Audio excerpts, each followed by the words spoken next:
योगेन चित्तस्य पदेन वाचा मलं शरीरस्य च वैद्यकेन योपाकरोत्तमप्रवरं मुनीनां पतञ्जलिं प्राञ्जलिरानतोऽस्मि।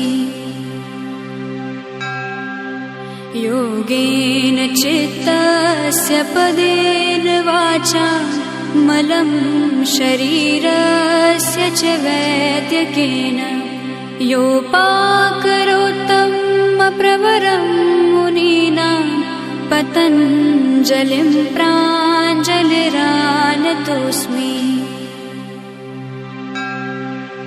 योगेन चित्तस्य पदेन वाचा मलं शरीरस्य च वैद्यकेन योपाकरोत्तमप्रवरं मुनीनां पतञ्जलिं प्राञ्जलिरानतोऽस्मि।